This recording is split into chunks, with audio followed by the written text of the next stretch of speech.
Hello, internets, and welcome to another Pokemon Omega Ruby and Alpha Sapphire Wi-Fi battle. You can call me 12-pack, and the battle I have for you today is against somebody named Josu or Hosu, possibly. I'm not really sure of the pronunciation of that. He is definitely from Mexico, but let's see, no real history behind this battle, so let's hop right into team preview here. Um, my team, let's see, I'm using a somewhat different team build here where I have my hazard setter that I normally like to use replaced by a single Pokemon. Now, we'll get to him in a minute, but starting off here on my team, we've got my. I want to say this is a No. Yeah, no, physically defensive Spirit Tomb. Yes, this is the physically defensive one. This thing is really good, actually. I'm not sure why he's not used more often. He just eats hits for days, especially after you get the Will-O-Wisp on, and basically he's here to block Rapid Spin because this team does rely heavily on entry hazard support. Next up we got my standard Cleric Audino that I've been using again lately. This thing is amazing, Regenerator is OP, and this is also a Mega Audino, just to evolve at clutch circumstances or situations where I need a little bit extra on the defensive side. So next up we got that hazard poke I was talking about, and that is actually my Omastar. Now, you don't see Omastar very often, but fun fact, he's actually one of only a few Pokemon that can learn both types of spikes and rocks. Unfortunately, he loses out to Fortress in the hazard setting master department due to him not getting rapid spin as well, but he is nonetheless very useful. He has a very solid defense stat and gets the shell armor ability, which makes him immune to crits, which is somewhat useful. Now this also carries Rocky Helmet and Whirlpool, and you're probably thinking, well, Whirlpool, why? And that is in case I run into an attacker that can't really do a whole lot to me, or even a defensive wall, I can go ahead, use Whirlpool, trap them, and then set up all the hazards I need to, and hopefully not die before then. So next up we got my Heatmor. Now this Heatmor is my second attempt to get a competitive match using this set I came up with. And I'll talk about what I'm running on him since he actually does do something this game. This is a max speed, max special attack Heatmor, not a mixed Heatmor as many of them are, so he's running that timid nature. And he's rocking Flamethrower, Giga Drain, Focus Blast, and Substitute. And also, the main thing behind this set is his item and ability, which is actually the berry that raises speed, and his ability is Gluttony.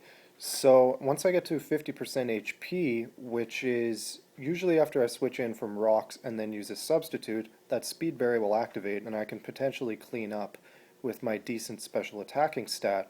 Now, in order for this to work, there have to be enough entry hazards that I can one-shot everything that comes into the field, so that's where Omastar really comes into the picture. But I don't fully succeed with him this battle, but he does not too bad nonetheless. Next up we've got my Persian, which I really wanted to try out. I've never used a Persian before, and it's actually not really all that bad. This is a choice band set I just made up with Fake Out, U-Turn, I think Knockoff, and Switcheroo. In case I run into a wall, I can switch that choice band to it and cripple it. And also with that Technician, the Fake Out hits rather hard, as you'll see in the game. And Persian actually, I would say, is probably my MVP this battle. So next up we got my specially defensive Hitmontop. Most people run him physically defensive, but I don't really consider that to be necessary because he has Intimidate, which will indirectly boost his defense anyway. And Hitmontop actually has a pretty savage special defense stat coming into 350 at level 100. So this does have these standard sort of Smogon moves in Rapid Spin, Counter, Foresight, and Close Combat, but that's really because Hitmontop doesn't have a whole lot of other options. He's kind of limited in terms of move pool, but that doesn't mean he's bad. He's actually rapidly turning into my preferred rapid spinner, no pun intended, as he does his job extremely well. So my opponent's team, I'll go over it briefly here. This is I'm gonna say, well, 5 out of 6 are all OU pokes, and above even, so let's hop into it here. He's starting off with an Electivire, which is the only unique team thing on this team. Electivire is a badass, we all know this. But I wasn't too concerned about it going into the game because it doesn't really have any sort of super effective hits against anything except my Omastar, which is not too bad for me. So next up we got T-Tar. T-Tar is always dangerous, and he's going to be setting up that sand for the Garchomp, which is the next poke on his team, and T-Tar and Chomp are actually two potential megas. Next up we got Greninja, which is definitely in Ubers these days. It's very annoying and, yes, extremely powerful. Next up we got Blastoise, another potential mega on my opponent's team, and his Spinner. So having that matchup against Spiritomb to block that rapid spin probably won't be too bad. Although he is a special attacker, I am max... oh wait, no, I'm max physical defense. So yeah, that would be a bit of a difficulty if I run into that with Spiritomb. And then next up we got Blaziken, which also is definitely an Ubers. And that is his fourth potential mega on the team. So a lot of potential Uber threats on my opponent's team here. But without further ado, let's get into the game. Hosu is issuing a challenge. So he's going to lead off with the Blaziken here, and I'm going to lead off with my Spiritomb, not really knowing what my opponent wanted to do, but I was sure that I did want to get a burn off on something. However, since he did lead with Blaziken here, that's not really going to be an option, Blaziken obviously being a fire type, but I do actually carry Foul Play, so I can use that to inflict some damage at least. Although it's resisted, I do about a third of his health to him there, and he gets the speed boost. But he's going to withdraw, I guess realizing he can't really touch me before I KO him, and go out to the Godzilla, which is his name for his T-Tar. That's actually a pretty awesome nickname. And Sandstorm kicks up here. I went for the Foul Play again that turn, and it's going to hit T-Tar. Not very hard at all, since he is Dark type and has a rather decent defensive stat. So the T-Tar goes for the payback here, which is kind of cool. That did not hardly anything, and it was a critical hit. So I'm going to go straight for the Will-O-Wisp here, relying on my bulk to take another hit before going down, especially after getting off this burn. And T-Tar is going to take some burn damage at the end of the turn here. Now, this turn, he goes for the Fire Blast, showing he's actually a mixed T-Tar, which I rarely ever see, but it actually is pretty effective, as he would have done decent damage to me if he had landed that, or more so than he would with a physical attack, I want to say anyway. So, not wanting to take that blast, I'm going to actually withdraw this turn, go out into my Ammonite here, which is actually my Omastar. Now, he goes for the Fire Blast, which I do 4 times resist, which obviously is why I swapped into him. And I'm not really fearing the Earthquake or anything either, since he is burned and I'm max defense. So he's going to go for the payback this turn. I guess maybe not even carrying Earthquake. Seems legit, right? And he's going to take some helmet damage and go down. Yes, I'm running 2 Mons with Rocky Helmet. I don't normally do that. I just forgot to take it off one of them this turn. So, go for the rocks here. And that's going to really hurt Blaziken next time it comes back in. And this turn he actually sends out Electivire, which is not a good matchup for my Omastar, obviously. This is going to take a Wild Charge rather badly. So I'm going to withdraw, go back out into Spiritomb here, and hopefully absorb this hit to a decent degree without going down. But what the hell? He's carrying Thunder? I've never seen that on Electivire. I'm not even sure what his special attack stat is, but that did a decent amount, all things considered. And he got the paralysis as well, so that's kind of shitty, although I wouldn't have moved before him anyway. I might have been able to get off like a Shadow Sneak maybe? I don't know. But anyway, Spiritomb goes down and Persian comes in. Now, I'm going to be able to go freely for the fake out, but thinking he might actually want to switch, I just went straight for the U-turn to give myself a little bit of switch initiative here. And since he did not switch, I'm going to go out into my Heatmor here, which I'm hoping can take a single attack from this thing and activate my berry. He actually went for the Brick Break against the Persian, and I'm going to go straight for the Flamethrower, not thinking I would outspeed, but in fact I do, even without that berry, so Electivire is definitely slow as ass. This turn sends out Blitz, the Garchomp, which I really don't have anything safe to switch into at this point, so unfortunately Heatmor here has kind of got to just fire on all cylinders and go down with the ship. But at least he did take out Electivire. That's something, I suppose. He does have potential. I just haven't quite run into the right matchup to use him effectively yet. He will return on the team. So, Persian comes in now. Free to go for the fake out against this thing, but he's actually going to withdraw and send in Blastoise, which definitely will be having Aura Sphere or something to hit me for super effective damage, although it probably wouldn't even be necessary because Persian is very fragile. And look at that, that fake out did a third damage to Blastoise. So Persian, kind of a little bit underrated, he's actually not that bad. And this turn, going to bring in my Hitmontop here. The Intimidate not mattering in the slightest, I'm just relying on my bulk to take an Aura Sphere or something here so that I can hopefully finish off Blastoise before going down myself. Now this turn, yes, sure enough, the Aura Sphere does come, and Hitmontop's going to take it like a dream, losing only 58 HP in the exchange there, about a third total. And he's going to withdraw, I guess not wanting to take some kind of retaliatory attack from Hitmontop, sends in Blaziken to scout out what I'm going to go for, and it's going to take some rock damage, and he's definitely in range of a close combat, which I did actually go for against Blastoise, and that is a dead Blaziken.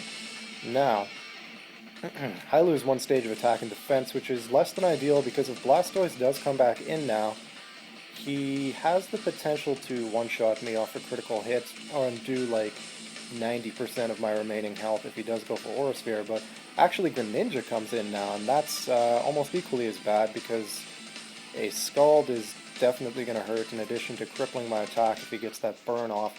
So I actually went out into Audino here, and he turns out to be carrying extra sensory, so it definitely is a good thing I switched because that more than likely would have killed me as he does get the critical hit on top of it. Audino eating that up, losing only 61 HP. Yeah. So this turn he does turn out to be carrying Scald, as let's be honest, all Greninjas actually do. And sure enough, gets the burn on top of it all. This turn I had gone for the Wish here to try to get my health back up to mostly full, but that burn is definitely going to hamper my recovery ability, as I'll be losing a bit of HP every turn from that. Down to 77 at the moment, and this turn I'm just going to be safe, go for the Protect, give myself a little bit of leeway in case he gets another critical hit, and bring my HP back up to full here. So, he's going to get HP back from the leftovers, which I think I failed to mention one turn. So this isn't actually a Life Orb Greninja, meaning I'm going to be taking less damage overall from his attacks, and in the long run here, this is really going to turn out to work in my advantage. This turn I go for the Wish again, wanting to give myself enough HP that I can get off the Heal Bell before swapping out here, and this turn I risk the Biscuit. Don't go for the Protect, and even, or if he'd got a crit there, I probably would have died, but I wanted to get rid of that burn before I swap out at some point here. And sure enough, I get 3/4 of my HP back, and he looks like he predicted me to be switching that turn. Went for the Grass Knot, possibly predicting the Omastar, which definitely would have gotten wrecked by that, even though it's a physical attack. And this turn I go for the Wish again. Now I have enough HP that I think I can switch out and still come back in at a later date with a decent amount thanks to Regenerator. Oh, or not, okay. I'm going to actually stay in, go for the knockoff, wanting to get rid of the Greninja's recovery there. And the Wish comes true once again, bringing me back up to almost full HP. He goes for the Dark Pulse, trying to get those flinches now to stop me from going for more wishes. And this is turning into a bit of a stall fest against Greninja. I'm kind of sorry about that. But this turn he withdraws, finally, realizing he can't win this battle. Goes into Blastoise. And I actually had swapped out this turn as well, because there's no reason for me to stay in at that level of HP and take the Wish. Why not pass it off onto somebody who really needs it, like my Hitmontop? I thought I'd get the free switch in against Greninja, but it turns out I get the free matchup against Blastoise at full HP. So now, assuming he doesn't outspeed me, I'm going to be able to go for a close combat and KO him before he takes any damage. But as I was saying that, he actually swapped out into Chomp here, who's going to take the close combat himself. Now, that actually did quite a lot. One more and he's dead for a certainty.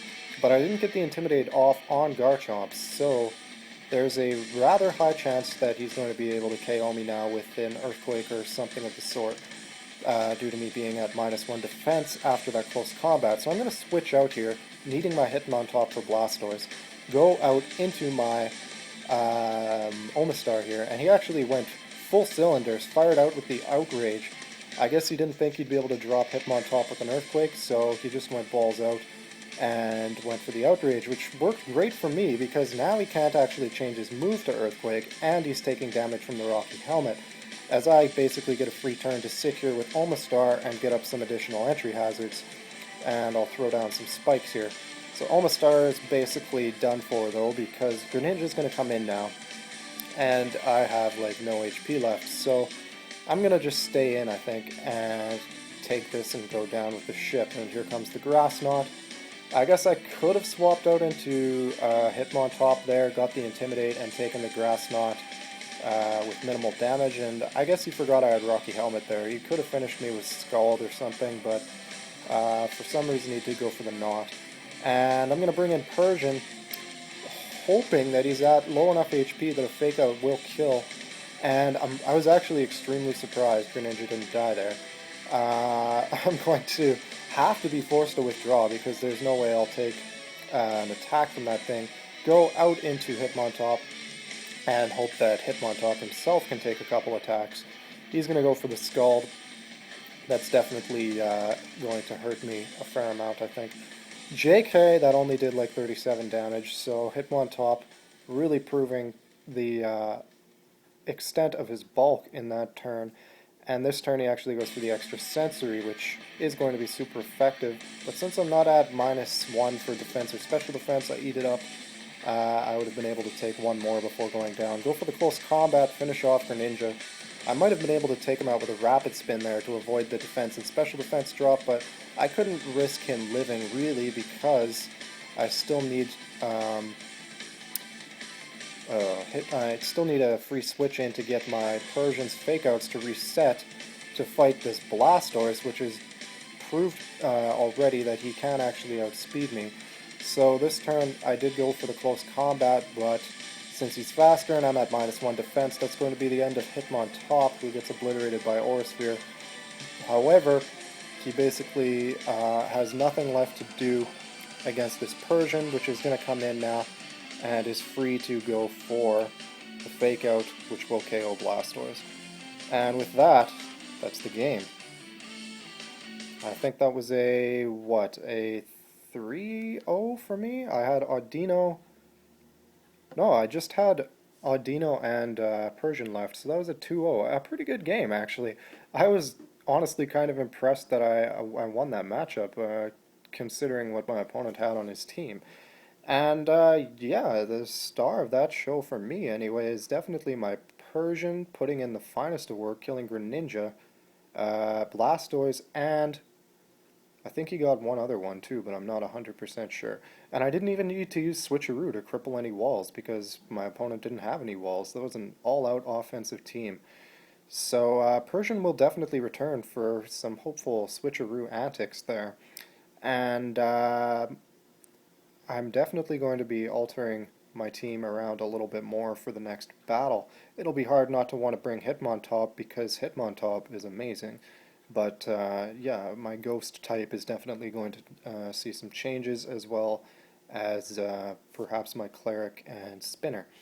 So with that, I hope you very much all enjoyed watching this video. And with that, I'll see you all next time. Bye for now.